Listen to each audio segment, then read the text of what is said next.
Folks, my guest today is kind of a giant in the industry.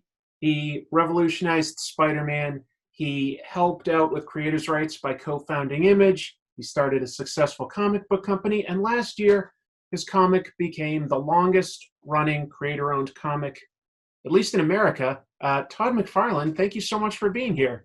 Hey, thanks for giving me the time today, Chris. I appreciate that. Before I launch into any sort of tough questions, I wanted to relay a quick story of a time I saw you, and you're not going to remember this. I'm positive. Oh, okay. So don't worry. All right. But I'm going somewhere with it. All right. So this was either last year or the year before in New York, and it was like the day before the New York Comic Con. It's the evening. My fiance and I are just going for a walk in Midtown, and really busy. And you started coming the other way through the crowd of people. And of course, I recognize you. I'm a comic book reader. I've been reading your comics. And you wouldn't remember this, but we got eye contact. We just sort of locked eyes. And so I felt obligated to be polite.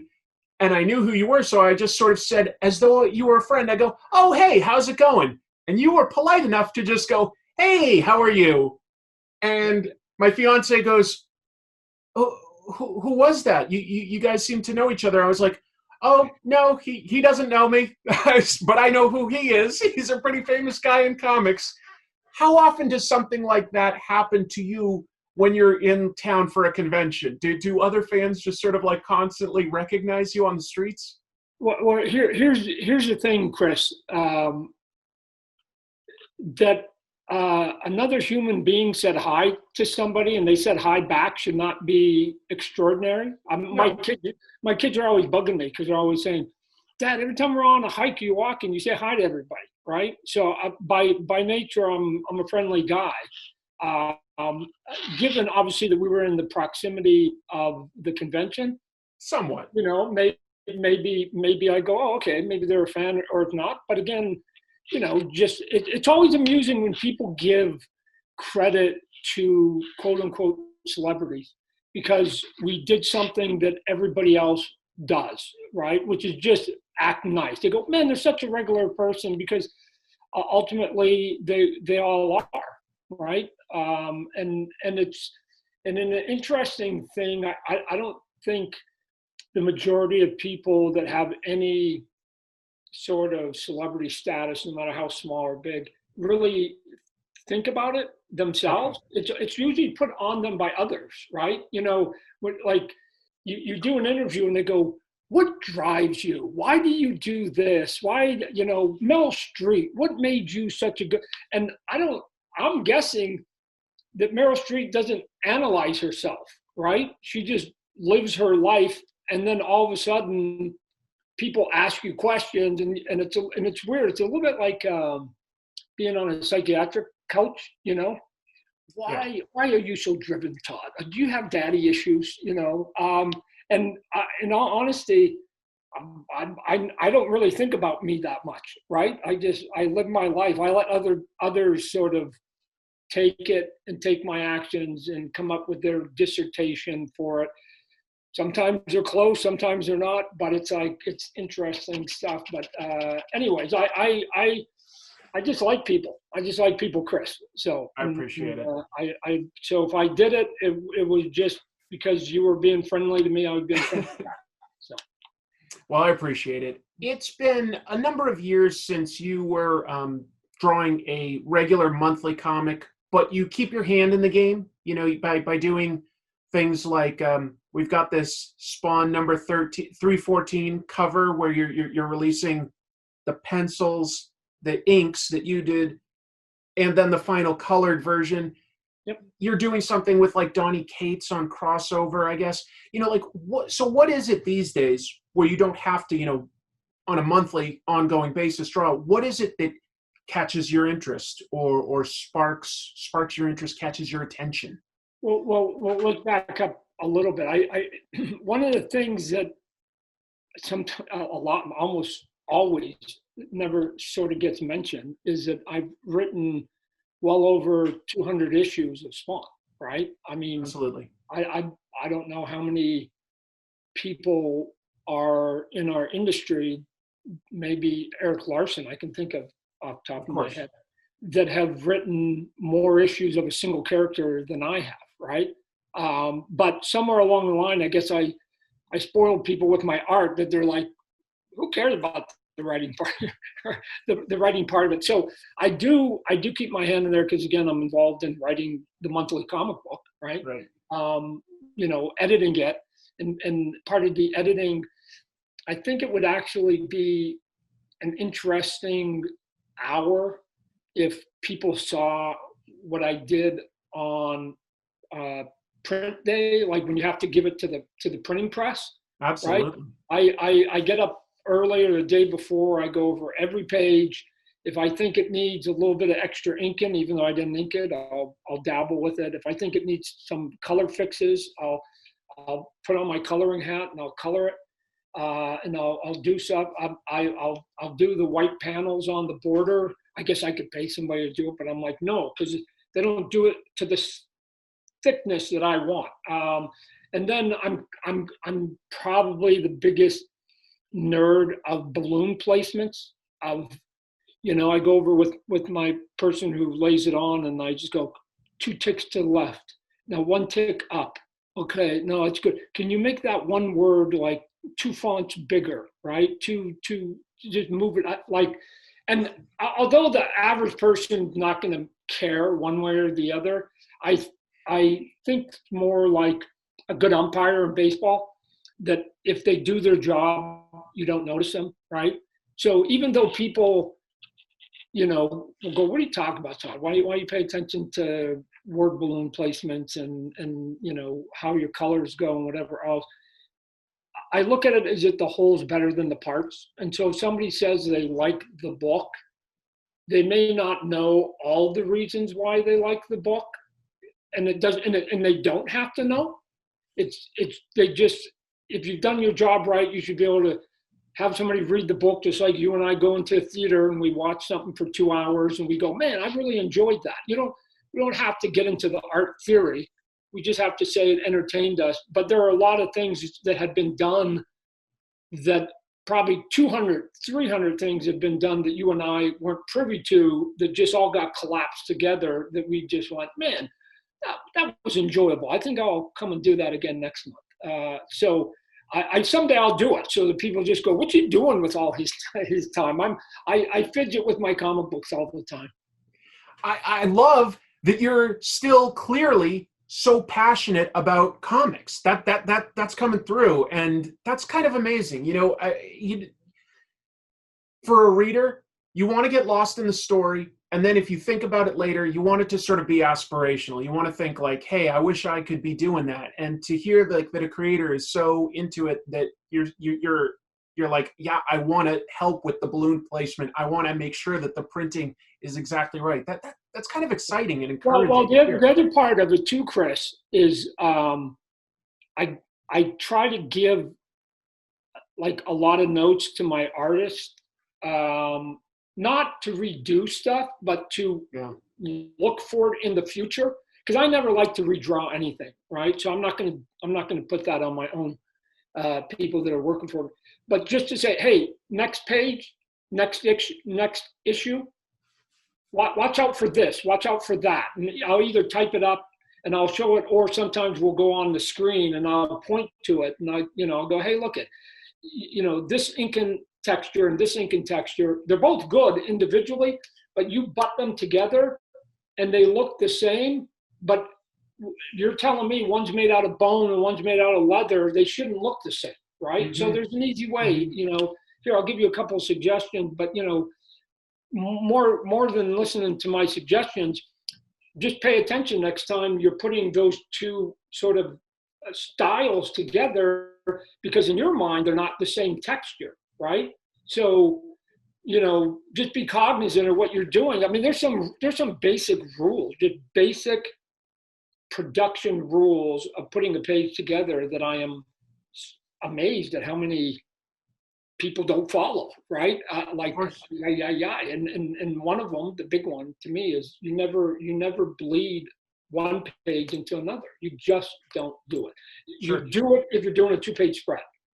Yeah, but you don't do it. Now, we can do it way easier because I don't have ads in the middle of my book. Mm. So I can now turn to my artists and say, hey, every issue that an even page, whatever the page you're drawing, if it's even, it's going to be on the left-hand side. And if it's odd, it's going to be on the right-hand side. So where they're going to be. So you have the advantage. But even if you don't, if you're going to go back to Marvel and DC and you don't know where the ads are going to go, then make it easy. If you bleed one page, don't bleed the other.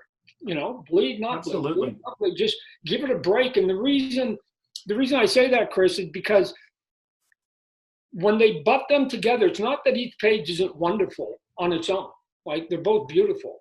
It's just that when you put them together and it's the same scene, right? So it's the same color palette, right? Because the colorist has colored it. It's like the same fight on the rooftop.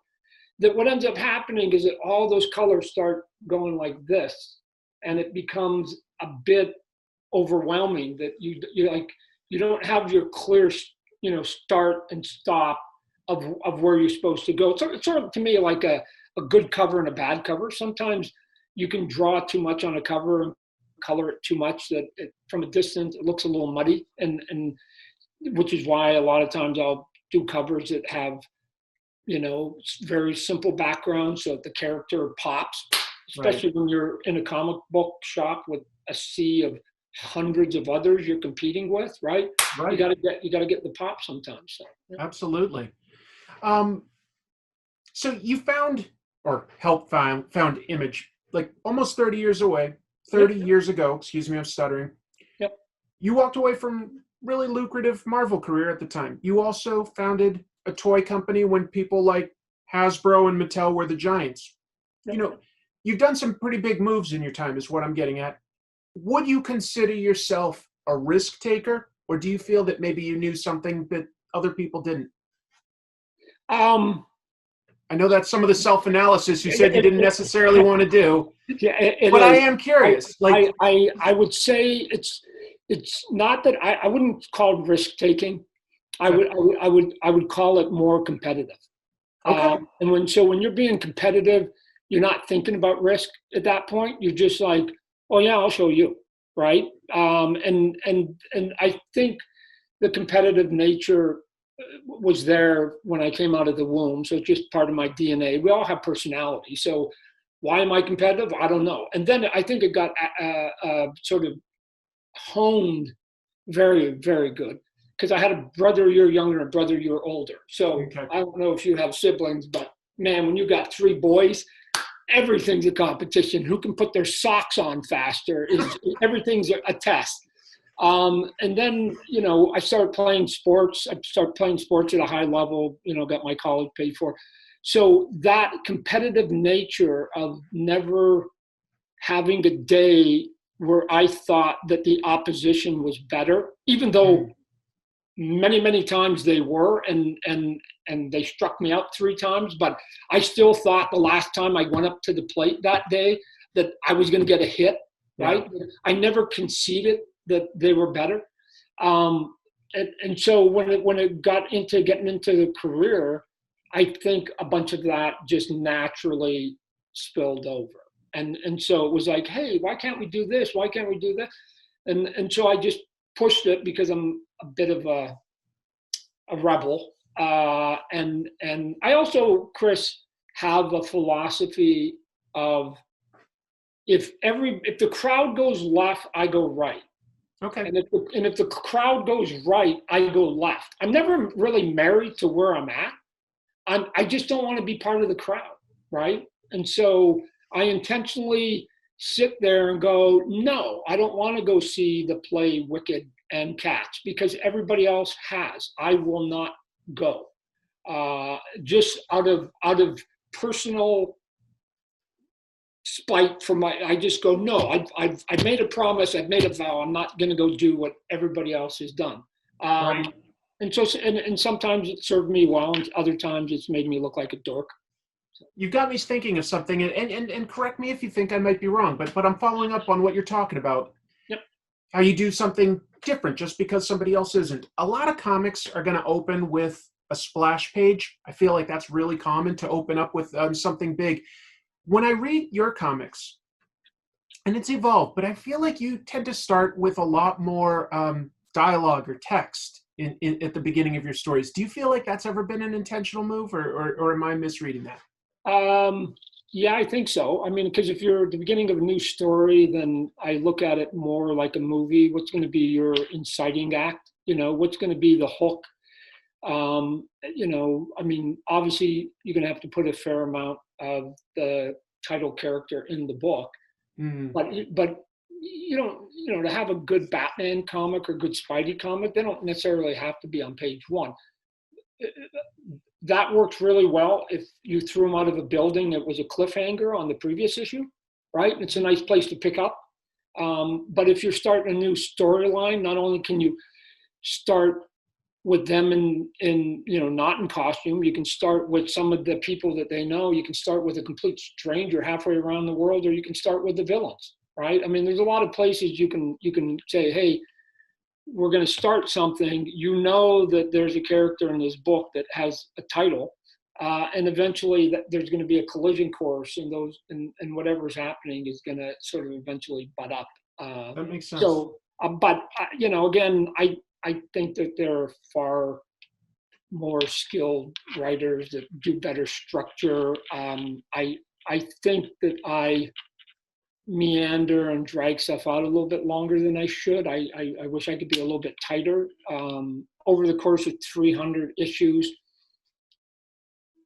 and nobody knows this but me, but I have littered those 300 issues with like nuggets and seeds of ideas that have always been sitting in the back of my head. When I talk to writers, which I am now about doing some work in 2021 in the Spawn world, that I go, you can do this and this, and oh, by the way, I already sort of planted that 5, 10, 12, like it's been set. So it's not like completely out of the blue. It's been set out loud. So technically the continuity is there. But again, I'm doing a book and you're trying to keep it going for 300. I got to try and think if I can keep it going for another 300. All right, you just have to have a lot of spinning plates, so you can just go, oh, there's my story here for the next couple issues. Gotcha. I've always been impressed, Todd, with your hustle, for lack of a better word. That's You do a lot of conventions. You do interviews like this, with like new people, because you're trying to get in front of new eyeballs. But you hustle. You promote your own work. What do you feel has changed in since you began, when there just be, say, comic conventions, maybe a letters column, and now these days you have like social media, like what's changed for you on a day-to-day basis, and how you sort of like focus your attention on promoting stuff? Well, first off, I actually don't go to a lot of conventions, and so Okay. it sort of leads a little bit to some of the demand for things like autographs and stuff, because maybe I'll go to New York and I'll go to San Diego, but for the most part, that's it, right? Yeah. And when I was younger, I didn't go to a lot of shows because, my wife and I were starting a family. We've got 3 children. And I didn't think it was fair for me to go someplace, get my ego stroked while she was stuck at home on the weekend with the kids, especially if one of them wasn't feeling well or something like that. And for sure, internationally, right? I've got this reputation of I'm hard to get internationally, but I'm not going to go halfway around the world, spend 3 days in Paris without my wife. Like, what are you talking about? And then they say, well, no, we'll fly your wife too. And it's like, but we don't want to leave the kids, right? And it's like, and you don't have to fly the kids, but they got school. We can't go. Even if you wanted to fly us, we got a busy life. And so to me, it was, do the comic books and then turn the switch off and go back to a normal life and do whatever else. The thing that has changed there's 2 things that have changed in the process for me. One, and it may not be answering your question, but to me, they're big changes. One is the advent of full scripts, right? Because, I grew up and honed my skills on working from plots, what they call the Marvel style. Right. And, even to the point that until recently, DC was doing these panels, it was like their master class or whatever else, with people like Jim Lee and Greg Capullo and Frank Miller and the Kubert brothers and John Romita Jr. and a handful of others. And they would talk about, try to give good advice to artists and whatever else. But it became apparent that, like, Greg and I would talk about this all the time. It's like all those people up there honed their skills based on working from plot. So you've got these 8 masters that learned from a certain way.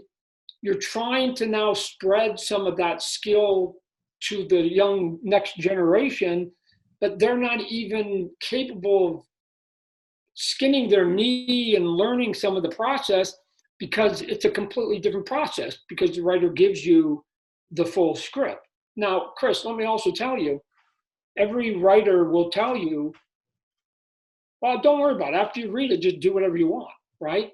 It's not true, because once you read a script, you can't unread it. And so every time you make a change, if you decide to make a change, you've got that little guilt in your ear going, you're changing it. I hope the writer likes it. And so you're there's always a hesitation when we were working from a plot, which every one page I had to turn into 4 or 5 pages. I just drew a line. I go, that seems like a page. That seems like a page. And then you learn your storytelling. You learn your style. I mean, I say with all sincerity, my Spider-Man and the way that I laid it out and the way that he looked wouldn't have been what it was if a writer was telling me how to make the book. They would have just gone into the same method had always been done. Right.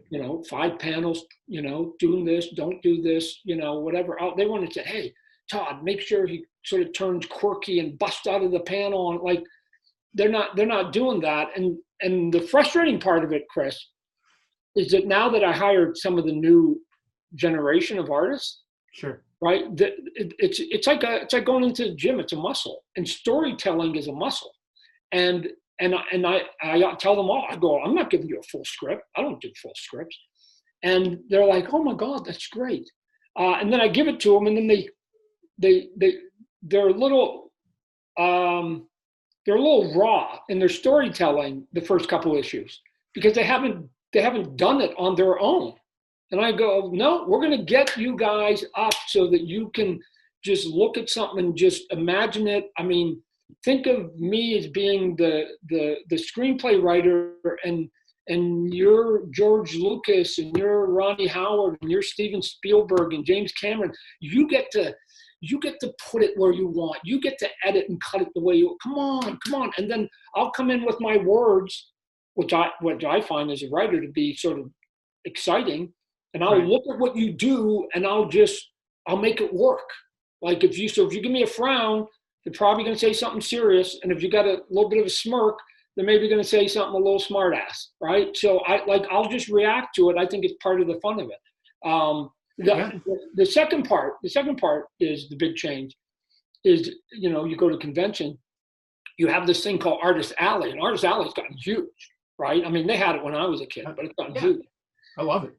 But you can now make a living, as a matter of fact, a really good living, going to the conventions and doing cover sketches, right? Mm-hmm. I mean, and so I keep saying the same thing. I think that there's more talent today in our industry than at any single time, at least in my 30 plus years. But what's a little frustrating is that there's not a body of work from a lot of those talented people, right? So it's like you don't look at that person and say, oh my God, that's the X-Men guy, or that's the Batman guy, or that's the Wonder Woman guy, or that's the Green Lantern guy, or I don't even care if it's an obscure character, that's the Mr. Miracle guy, right? Mm-hmm. I mean, remember Bernie Wrightson, man, that was the Swamp Thing guy, right? I mean, so he planted his flag, and then he sort of boosted from there. And you don't want to be riding on your glory. I don't want to be known as the Spider-Man guy forever, which is why I keep doing work. But if somebody can come in and that's their touch point, so they see the rest of your work, Right. cool, right? But just being good, and here's the problem, Chris.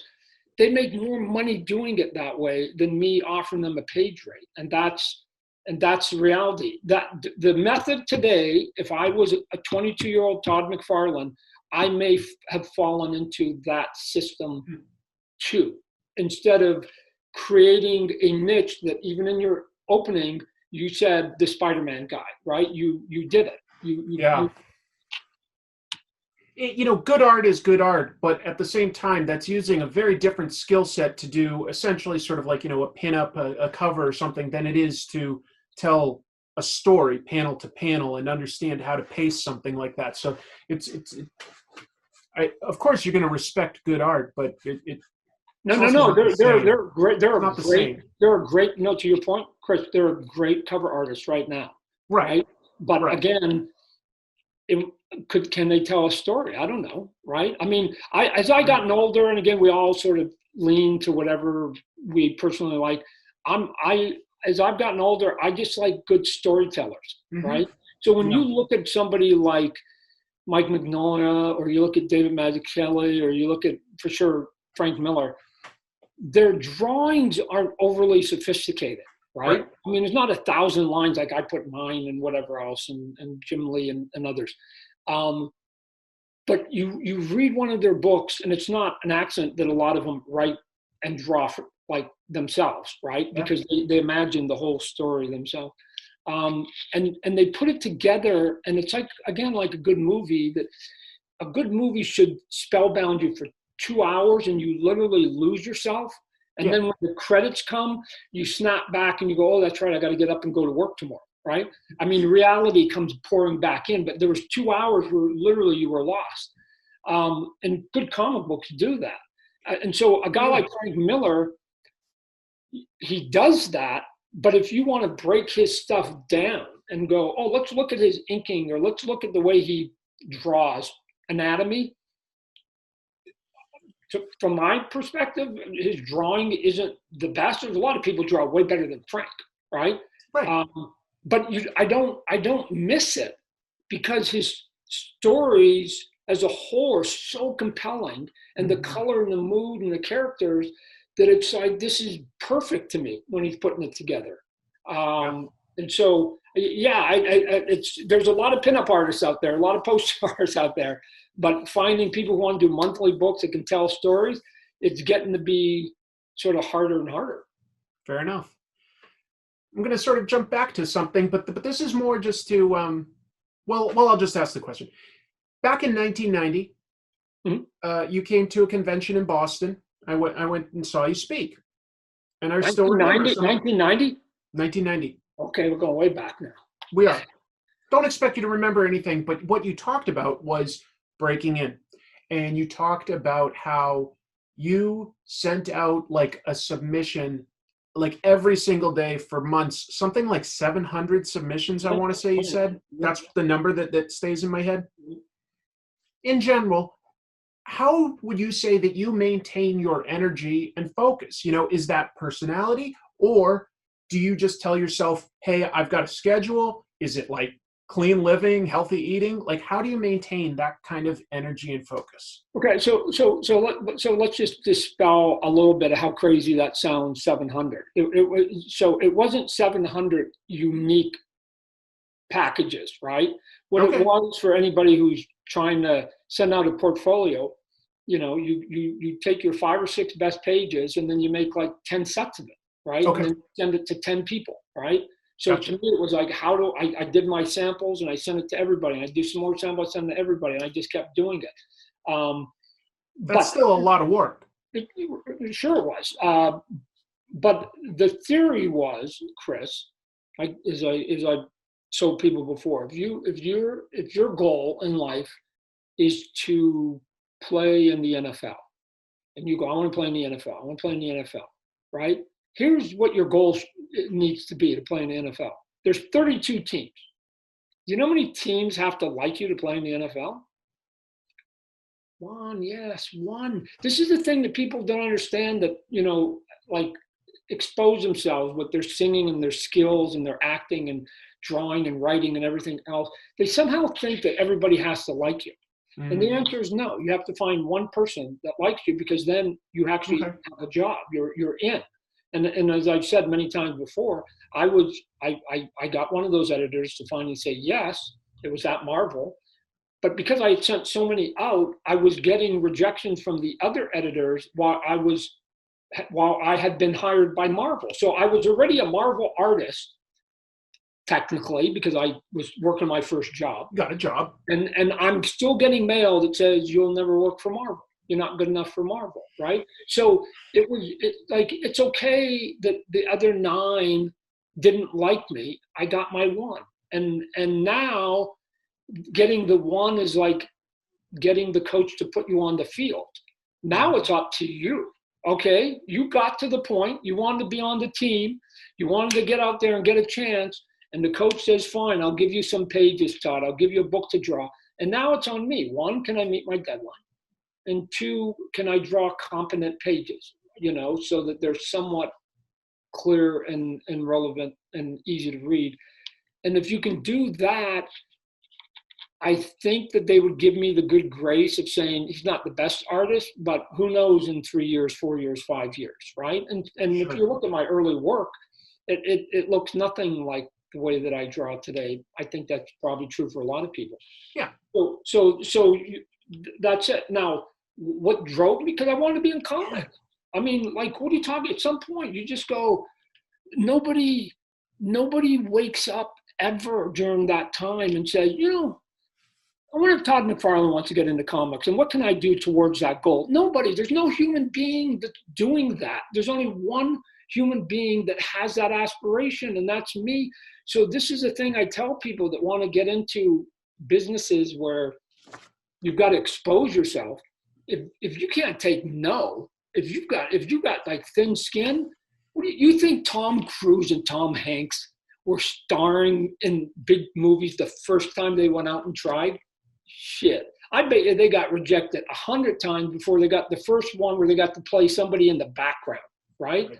And then they just went from there, right? Like everybody else. And it just depends on how much you just driven to get there, right? I'm not saying everybody's gonna get there, but it's part of the hustle, right? You just hustle. And here's the piece, Chris. This is the piece that, again, I don't think people understand. If I hustle and I'm mediocre and 20 other people are way better than me and they don't hustle, I'm going to get the job eventually. Sure. And guess what? I'm not even the best guy. I'm like the 25th best guy, but I hustle. So if you're good, but you're shy, I will beat you every time with my mediocre work, because I'm going to raise my hand when they say, who wants to do the work? I'm going to raise every time. So you can't be shy. This is a weird thing. Even if you're a shy personality, you have to lose it for your career to get into your career. You have to lose it. I think that's amazing advice. I definitely do. You can't win unless you try, and you have to just try again and again and again. Chris, we're going to turn it. Let me ask you a question. Okay. You started your comics tropes, maybe it was something else or whatever. Like, I bet you didn't have the same number of eyeballs you got today, right? Sure. Right. So how'd that work? I'm assuming you've got some of the same things to tell me right now. Yeah, well, I mean, I started it because I had just been laid off from a job, and I needed to keep busy until I got my next full-time job. I needed to keep busy. So I started a weekly show talking about something that I loved. And over time, the consistency is probably what drew people. The body of work we're talking about. Yeah. It took at least a year, I think, before people really grew in any notable way. Yeah. But part of that probably, Chris, is that you were also getting more comfortable behind a camera, right? The way you presented yourself, the way you talk, the way you ask questions. You got more skilled at it, right? Well, I think that anything you're doing, the show has definitely evolved. And I think that writers and artists need to do that too. If you're delivering the same product for 30 years, people are like, I read this or I saw this video. So you do have to like sort of keep changing it up too, I think, to every once in a while you deliver something unexpected, and at first people are like, that's not what I necessarily wanted. Well, it's the only way to stay relevant. Yeah. Well, I keep saying that to people that I have to constantly keep changing Spawn, even if it's not something that you like, Right. just to keep my sanity, right? Because unlike most comic books, especially for the big two, where somebody comes in for 5 years, then the next person comes in and emulates that person. I mean, let's go all the way back to Stan Lee. Stan Lee sets the bar for a bunch of characters, and then Roy Thomas comes in and does a really good job, but makes sure that he keeps the blueprint, right, of Stan. Why? Because he's paying reference to Stan, and it was his boss and whatever else. And Jerry Conway comes in, and Marv Wolfman, Len Wein, ad nauseum, all the way up to today. So every 5 years, somebody's coming in paying homage to the guy before them, right? I keep saying the same thing. If Stan Lee had written the FF or Spider-Man or Thor for 30 years, like I've been with my character, I don't think those characters would be the same as they are today. No. I'm not saying they'd be better or worse. I'm saying they wouldn't be the same, because Stan or any good creator wouldn't repeat themselves for 30 years and be enjoying themselves, right? Yeah. So, and sometimes it works and sometimes it doesn't, but it's the only way you basically can sit there and say, hey, I'm going to go for another 10 years on the book. To speak to what you're doing, I mean, these days, I cracked open the last month's issue of Spawn, and hey, I still saw Cygor and Overt Kill. Cool, I remember them from like back at the beginning. But was the book the same? No, it's a team book basically at this point. That's not even close to what it used to be. So that was, it's interesting to see that evolution. Do you ever consider doing any sort of an ending to Spawn, or do you just not really want to even think about that at this point? Do you want to just keep going? I within the first year I had the ending, and it's still, to me, it's still the same ending. Okay. The hope, the goal, Chris, is that I never have to write it. I like that. There's only one reason why you ever have to write the ending. It's because nobody wants it anymore. So you go, might have put a button on this one. We're done with it, right? Yeah. If you do it right, which was always the goal for me, can I create an idea or two or a character or two that will outlive me? So that when I die, they're going to say, oh my God, too bad Todd died. Is Spawn still coming out though? Right? I mean, and go. The characters should outlive you if you had a good idea, right? And so to me, I look at Walt Disney as a guy that at one point, I mean, I'm old enough that he was alive, and then he passed away, but all that groundwork and all those characters and everything he built just kept moving. And then people came on and built on it, and it got bigger and bigger and bigger and bigger. But the stuff he laid down, Stan Lee, what are you talking about? Stan Lee, I keep saying, right after he passed away, was whatever we're saying about him now, whatever tributes we're giving to him now, I think we're selling him short, because everybody's going to keep building on that world. And it's just going to get bigger and bigger and bigger. And there's going to be characters that you and I haven't even heard of right now. 10 years from now, they're going to maybe be the biggest thing in Hollywood and screens and comic book. And We're going to say it all begat from 1961, right? When the FF came out. And it's cool. So no, I hope I never have to write it. Here's what's funny.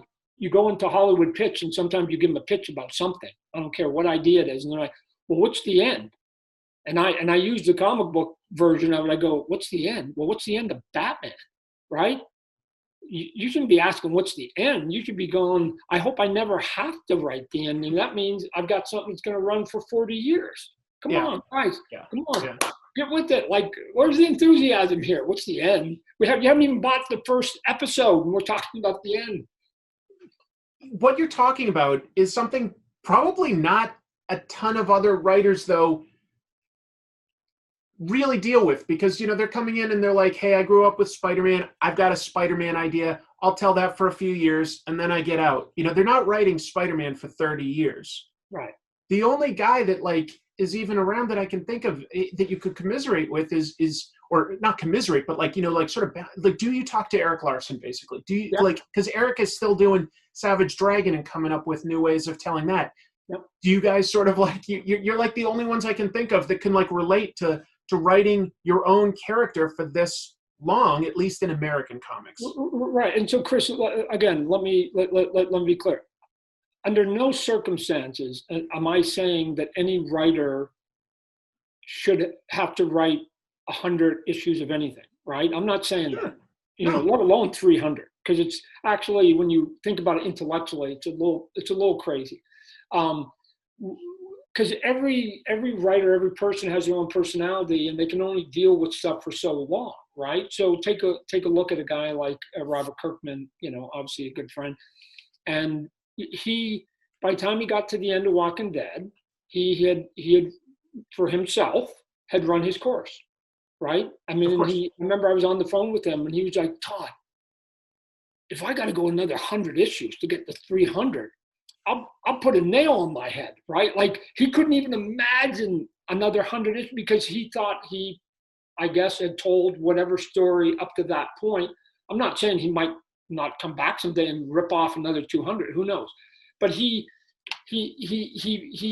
felt like he had done his job. It was time for him to scratch another itch. Absolutely. I, on the other hand, have other companies, and I employ people, and I got other things and I can do, and I'm out there and I'm working with other companies. And so for me, my Spawn comic book is my chicken noodle soup for the soul. That no matter what's going on in my life creatively, no matter, because almost everything else I do, I have to deal with groupthink and get other people's brands and their approvals. No matter what's going on, good, bad, or indifferent, I can always turn to my guy and say, Spawny, he's there. Hey, I had a thought. Let's do that today. And you can just go back to being myopic and being that 20-year-old comic book geek that just like comic books. And I think it's, Eric is by far the purest comic book creator I've ever met, ever. He just loves comic books and has an 8-year-old wonder and has never wavered from that. Has he dabbled in a couple things here and there? Yeah. But he's been laser focused on that comic book, and it's amazing. It's amazing what he's done. So yeah, it is. It's funny though that you mentioned that about Robert, just because maybe you didn't know this, but we've been friends since before he ever did Walking Dead. Oh, and his pitch for Walking Dead was the zombie movie that never ends. He's like, I've always wanted, like, when a zombie movie ends, for it to keep going. I want more. I want more. My story is it's never gonna end. That you can, like, I don't know if I even have it. I don't have it handy, but I have his pitch, and he's like, it will never end. Yeah, right. Well, things change, because and that doesn't mean it's a bad story. It just means things can change. Well, I want to do a superhero book that never ends. Same thing, right? Exactly. So he's got his idea. He came up with it, and he's enjoying himself. And then, like I said, but there's other people that say, "Hey, I only need to do this for 30 issues, and I've had my piece, and I can move on." Right? And so, okay, and that still can be a great story. I totally get it. They're very different things. Right. So when I'm talking about why I'm on the book, I'm always talking about me, right? I never project it on anybody else, saying, "Hey, if you only do 150 of your book, you're a slacker." That's not it. That's not it. It's my personality makes it easy for me to have gotten now to 300 and not be tired of it on any level. I'm not tired of thinking about what I'm going to do tomorrow or 5 years from now with Spawn. Matter of fact, quite the opposite. I've got like big ideas for him. Well, I appreciate you being open and sharing something like that with us. That's interesting, I think, to us to learn. I'm going to switch gears slightly. Aside from comics, you've got a really successful toy company. No. When you started, you guys set the standard for the sculpts. Like no one was doing detailed sculpts like McFarlane toys when you guys started out. these days, you've got competition trying to Oh, catch up no, there. Like what? sculpting has evolved a lot, or at least tooling or production. I'm not in the business, but like, there's competition there. So what do you look at to be a differentiator? Because, you still can find, I go to Target and Walmart now, and there's always a bunch of McFarlane toys. Yeah. What do you do? What do you do to stay relevant and to be different? I think that our reason for being as successful as we have for so long is I think we've been, for the most part, a fairly unique hybrid. And the hybrid is that at the beginning, it was just like all big mass companies like that were over here and they were doing mass stuff, and Yeah. they were aiming it at 6, 7 year olds. So they didn't really care about the art, right? I mean, as long as the colors were right and they had a couple proper things on them. Batman had 20 years, it was Batman, and Superman had an S, it was Superman, and Spider-Man was red and blue. So it was very basic, almost coloring book art. Right. Later on, after we came in, then you started seeing more competition. Today, there's a whole industry that's there that, Absolutely. hopefully we had something to do with starting a little bit of that frontier. And I knew that was always the goal. Like, why can't I sort of help set a blueprint that others can replicate and hopefully do better down the line? But the thing that has kept us going and being relevant after nearly 30 years in the toys is that most companies have had to pick either or. Are you going to be an art house or are you going to be a mass? And not too many of them have been able to, as a matter of fact, I can't name a single one that has been able to take the two and do it constantly for as long as we have, right? So Right. I was doing art house, figuring out how to keep the price down, because a lot of the art house stuff gets spendy, and sell it at reasonable prices at mass. Now, again, have other companies been able to do that from time to time? Yes. Have any of them done it for like 5 years in a row or 10 years in a row? No. We've done it for 25. So I'm able to walk into rooms now, big rooms in Hollywood, with TV and movie and video games, and say, hey, I think I can give you the best art and I can put it in like as many stores as possible. That company, if you go to Hasbro Mattel, they'll get it into a lot of stores, but the art's not going to be there. If you go to that art house company, they're going to do better art probably because they're really skilled, probably going to be $70, and they're not going to get you the numbers. Yeah. I can give you a little bit of both. Is there a value in that, right? Okay. And for us, for 25 years, the answer has been there's enough people out there that go, no, we like that combo. That's awesome. Just curious, yeah. Sometimes you do like your superhero stuff, and of course you're doing a ton of like DC stuff now, but sometimes you do like like a licensed product. I was like fascinated looking at like the at least maybe it was prototype or something, but images for like the Dune toys. Yep. How long does something like that take when you have to like get it to look like an existing like real thing?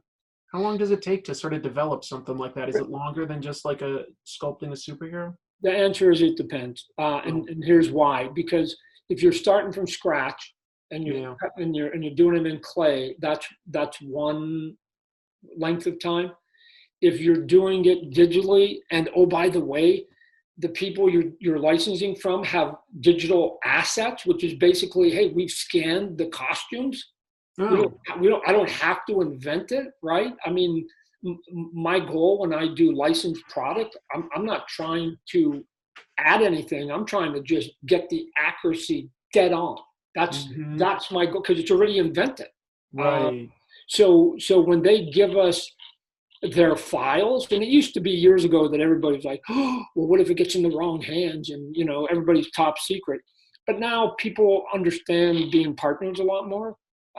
So we're getting a lot more help. So in terms of like Doom specifically, no, that went way faster than I think people would understand. So yeah. It's interesting. And sometimes they give you scans of the actors' faces and things like that too, right? So. You've already been super generous with your time. I don't want to like use up, monopolize your whole evening. You've got a family, but I would like to know, what do you still want to accomplish at this point? Like what's left? What's left for you to sort of Dude, set your sights on? What dude, excites you at this dude, point? you, Is it the you, you, Spawn movie? Is it more oh, yeah, comics? right. It's comics, it's toys, like, we're What excites talking you? Warner Brothers, good things are happening right now on the toy end of that.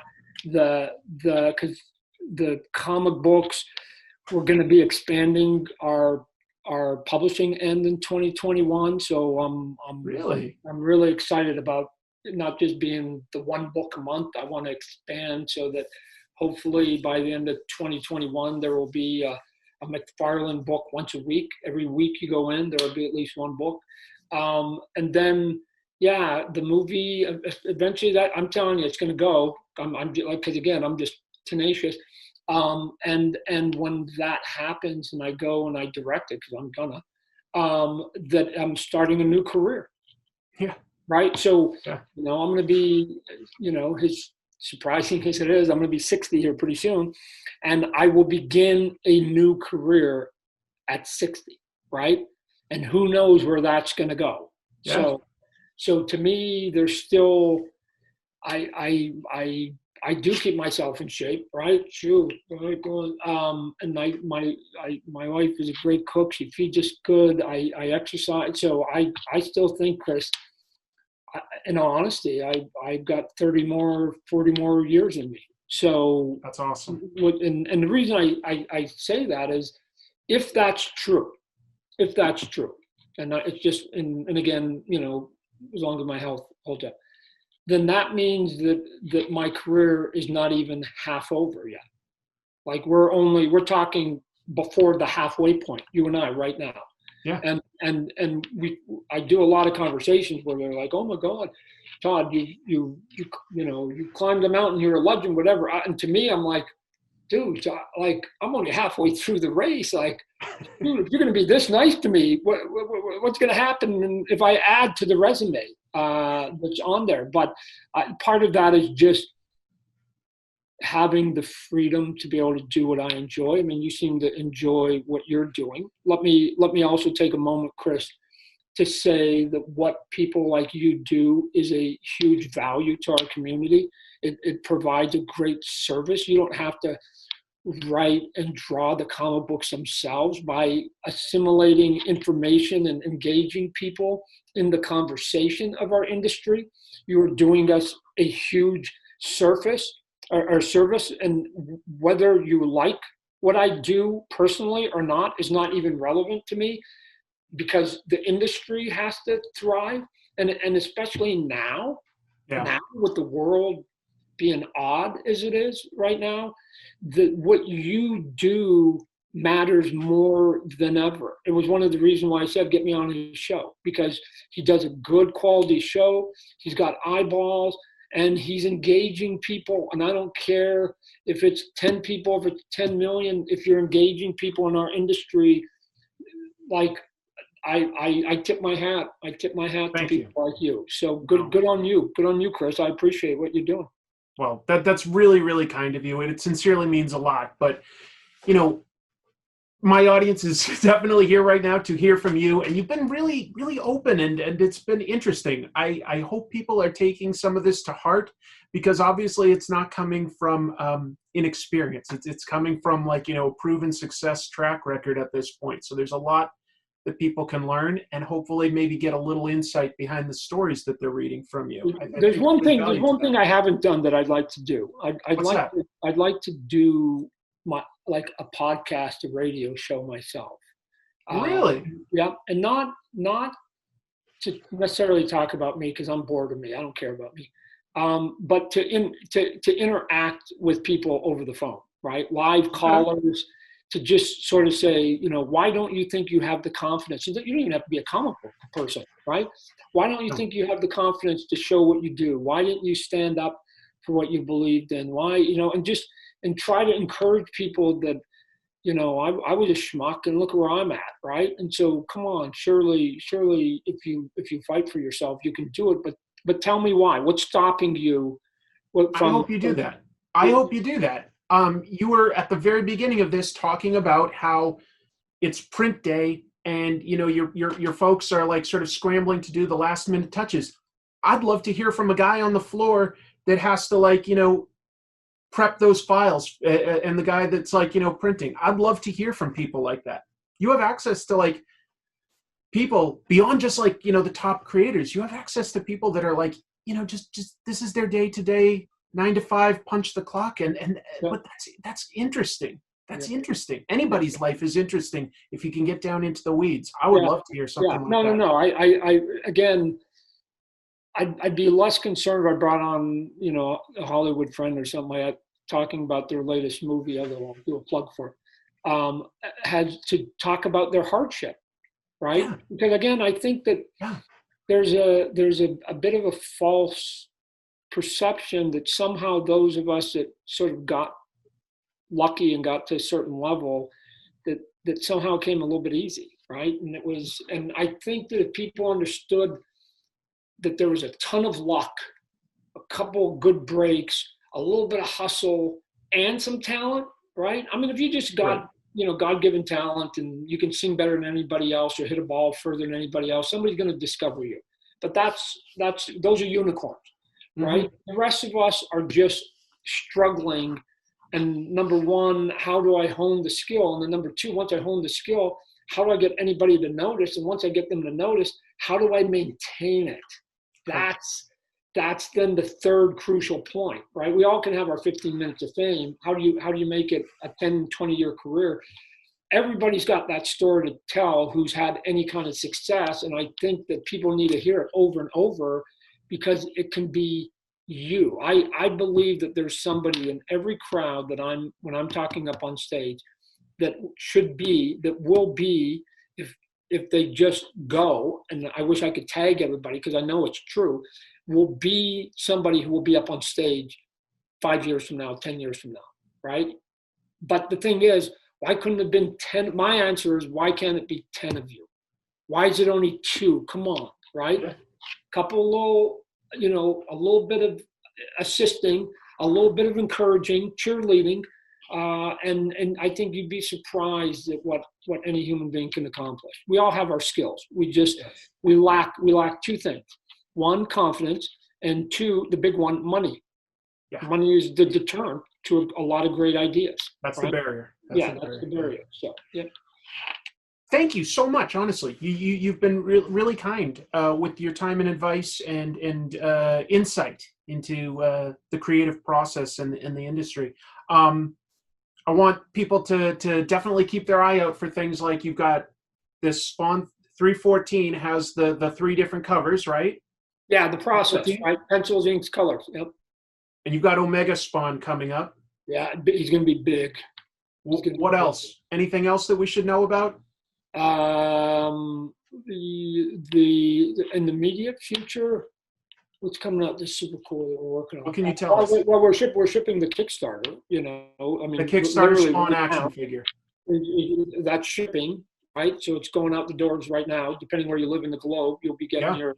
We're going to be doing more things in that vein, not necessarily Kickstarter per se, but things that are bigger and sexier, and you can add more things, because when you go to Target and Walmart, we're confined to a $20 price point in a certain size box for the most part. So it limits some of the creativity that we can do, where when you go direct to consumer, you go, hey, if I give you a big ass cake now and the box is big, you won't go, hey, it's taking up room like the retailers. You're going to go, wow, that's super cool, Todd.